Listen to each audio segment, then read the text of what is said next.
দেরি হচ্ছে কেন? যাই যাই রাজকুমারী, এই তো এসে গেছি, এক্ষুনি দিচ্ছি। দাসী দাসী। মিরপুর রাজ্যের রাজা মহেন্দ্রর একমাত্র কন্যা মাহেন্দ্রাণী যেমন সুন্দরী তেমনি জেদি আর অহংকারী। দেশ বিদেশ থেকে তার রূপ দেখতে ছুটে আসে রাজা রাজকুমার থেকে সাধারণ নরনারী। তবে তিনি কিন্তু মানুষকে মানুষ জ্ঞান করেন না। রাজকুমারী চলুন, সবাই আপনাকে দেখার জন্য অনেকক্ষণ ধরে উদ্যানে অপেক্ষা করছেন। করুক, সুন্দর দর্শনের জন্য সময় ব্যয় করতে হয়। এই দেখ কি চুল বেঁধেছিস তোরা, এক্ষুনি ঠিক কর। আজ্ঞে। কোনো কাজে তোদের মন নেই জানিস তো? আজই রাজা মশাইকে বলে তোদের সবাইকে দূর করব এখান থেকে। না না রাজকুমারী, দয়া করুন, এই তো দেখুন ঠিক করে দিচ্ছি, দেখুন। না, ঠিক করে নয়, আবার নতুন করে বাঁধ। আজ্ঞে।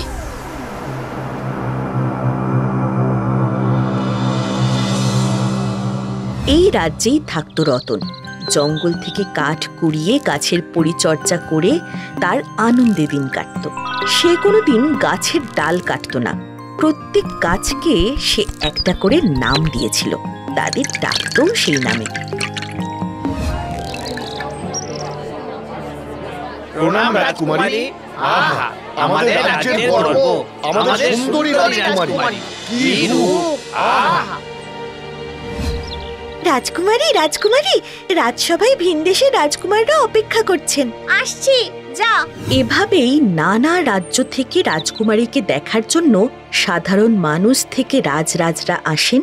আর অন্যদিকে রতনের যত্নে বেড়ে উঠতে থাকে এক আশ্চর্য গাছ।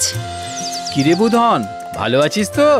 এই তো বেলু, তোর গাছে ফল এসেছে রে। রতনের চোখে পড়ে নতুন গাছের চারাটি। এই গাছটা তো আগে দেখিনি। এটা কি গাছ? এমন সুন্দর পাতা, এমন গাছ তো এই জঙ্গলে নতুন। কিন্তু তোর নাম কি দিই বলতো? জানি তো না যে তোর ফুল হবে না ফল। আচ্ছা, তোর নাম দিলাম আজানু, ভালো না? সময় যায়, ক্রমশ সেই গাছ দ্রুত বড় হয়, ফুল ফোটায়, আর সেই গন্ধ ছড়িয়ে পড়ে সারা রাজ্যে।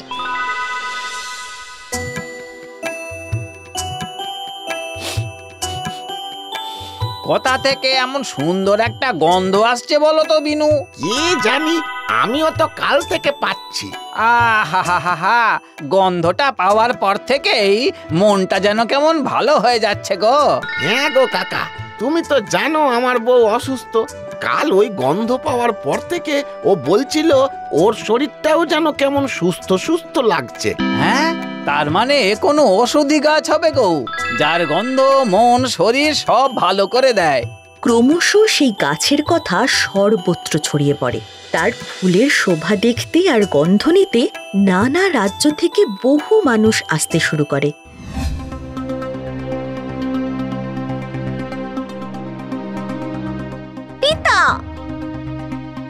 পিতা, আপনি এই সব দাসীদের তাড়িয়ে নতুন দাসী রাখুন। ওরা আমার ঠিকঠাক পরিচর্যা করতে পারে না। মা, ওরা যে গরিব মানুষ, ওদের তাড়িয়ে দিলে ওরা খাবে কি? সে তো আমার জানার কথা নয়। তুমি এদেশের ভবিষ্যতের শাসক, তোমাকে তো প্রজার ভালো মন্দ বুঝতেই হবে। নিজের অহং ত্যাগ করো মা, শান্ত হও, তোমার রূপ চিরকাল থাকবে না। মহারাজ, এক বিদেশী এসেছেন। আমি এখন কাউকে দেখা দিতে পারবো না। না রাজকুমারী, আপনাকে না, এই রাজ্যের জঙ্গলে একটি গাছ আছে, তিনি সেটা দেখতেই এসেছেন। এমন কি সুন্দর সেই গাছ যে আমাকে না দেখে গাছ দেখতে এসেছেন? আমিও দেখবো কি এমন গাছ। মন্ত্রী, আপনি ব্যবস্থা করুন। তুমি যাবে মা? না পিতা, জঙ্গলে যাওয়ার আমার কোনো ইচ্ছে নেই। বেশ, চলুন মন্ত্রী মশাই। একে একে গ্রামের সাধারণ মানুষ জঙ্গলে উপস্থিত হয় সেই আশ্চর্য গাছের ফুল দেখতে আর গন্ধ নিতে।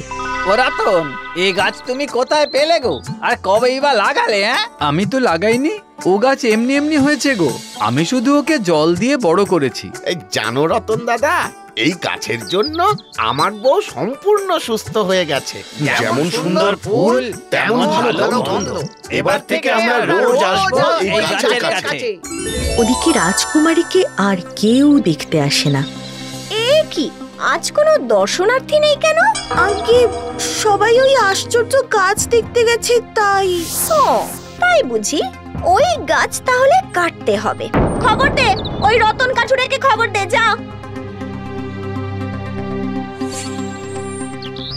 ক্ষমা করবেন রাজকুমারী, আমি গাছ কাটি না, আর ওই গাছ আমি কিছুতে কাটতেও দেব না। না মা, ওটা ঔষধি গাছ। আমিও তোমায় ও গাছ কাটতে দেব না। ও বেশ, তবে আমিই নষ্ট করে দেব।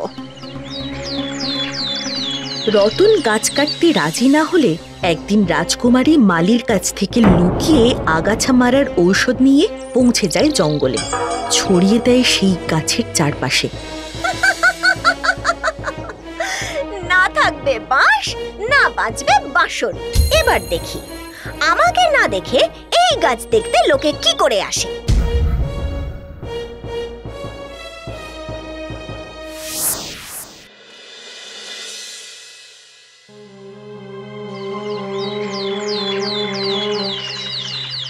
দাসী, কই গেলি? উফ, আজ সবাই আমাকে দেখতে আসবে। আমাকে সুন্দর করে সাজতে হবে তো নাকি?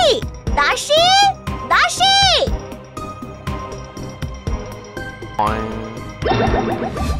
ও মা গো, কে মানে? আমি তোদের এই রাজ্যের একমাত্র রাজকুমারী মহেন্দ্রাণী। না না না, রাজামশাই। দাসীর হলোটা কি? ও মা গো, এ কি হলো? আমার রূপ!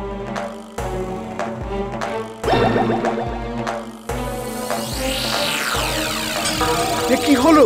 তুমি কি আদৌ আমাদের মহেন্দ্রাণী? হ্যাঁ পিতা, আমি তোমার মেয়ে। বৈদ্য, বৈদ্য! বৈদ্য আসে, রাজকুমারীকে দেখে, কিন্তু কিছুই বুঝতে পারে না। শেষে রাজজ্যোতিষী আসে। মাগো, কিছু মনে করো না, ভেবে দেখো তো, তুমি কি অজান্তে কারোর কোনো ক্ষতি করেছো বা কাউকে বিনষ্ট করে দেওয়ার চেষ্টা করেছো, যার অভিশাপে তোমার রূপ বিনষ্ট হয়েছে? না না, আমি কারো কোনো ক্ষতি করিনি। ঠিক বলছো তোমা? হ্যাঁ পিতা। ক্ষমা করবেন মহারাজ, এই সময় আপনাকে একটি খবর দিতেই হচ্ছে। কি খবর? মহারাজ, মহারাজ, আমাদের রাজ্যের সবচেয়ে আশ্চর্য যে গাছ সেটি শুকিয়ে গেছে। আশ্চর্য গাছ! করেছি পিতা, করেছি। আমি কাল রাতে ওই গাছটাকে নষ্ট করে দেওয়ার জন্য ওষুধ দিয়েছিলাম। হায় হায় হায়, ওই গাছের অভিশাপ এটা। কিন্তু কিন্তু ও তো মানুষ নয়। মাগো, ভুলে যেও না, গাছেরও প্রাণ আছে, তারও বাঁচার অধিকার আছে। সে যেমন অন্যের ক্ষতি করে না, বরঞ্চ উপকার করে, তেমনি সেও চায় না কেউ তার ক্ষতি করুক। আর গাছটা শুনেছি ওষুধি, তাই তুমি যখন গাছের কাছে ওষুধ দিচ্ছিলে, তখন হয়তো তার সেই বাতাস কোনোভাবে তোমার গায়ে লেগেছে। এবার আমি কি করব? যে কোনো মূল্যেই ওই গাছ বাঁচিয়ে তোলো, তবেই হয়তো তুমি তোমার আসল রূপ ফিরে পাবে। পিতা, পিতা, ওই গাছের কাছে আমায় একটা কুঁড়ে ঘর বেঁধে দিন। যতদিন না ওই গাছে আমি ফুল ফোটাতে পারছি, ততদিন ওই কুঁড়ে ঘরই হবে আমার আশ্রয়। তোমার ভাবনার উন্নতি দেখে ভালো লাগছে। আমি আজই ব্যবস্থা করছি। তোমার সঙ্গে আমি মালিকে পাঠিয়ে দেব। না পিতা, দোষ আমি করেছি, তাই তার থেকে মুক্তি পাওয়ার জন্য যা করার তা আমিই করব। বেশ বেশ। মন্ত্রী, মন্ত্রী! শুরু হয় ঘর বাঁধা। সেখানে পৌঁছে যায় লোল চর্ম রাজকুমারী। শুরু করে গাছের পরিচর্যা, জল দেওয়া, মাটি খুঁড়ে পুরনো মাটি ফেলে দিয়ে নতুন মাটি দেওয়া, সার দেওয়া, শুকনো পাতা ফুল পরিষ্কার করা। ধীরে ধীরে গাছ প্রাণ ফিরে পায়, নতুন পাতা গজায়, পাখিরা এসে বসতে শুরু করে, আর তারই সাথে রাজকুমারীও ধীরে ধীরে ফিরে পায় তার রূপ।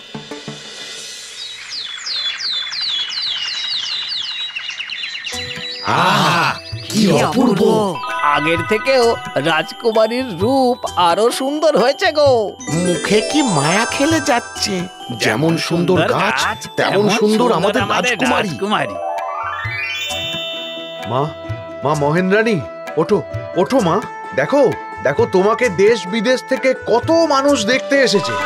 আহা, রাজকুমারী, আপনি খুব সুন্দর। পিতা, পিতা, আমি কি আবার আগের মতো সুন্দর হয়েছি? হ্যাঁ মা, আগের থেকেও আরো বেশি সুন্দর। জয় আমাদের রাজকুমারীর জয়! জয় আমাদের রাজকুমারীর জয়!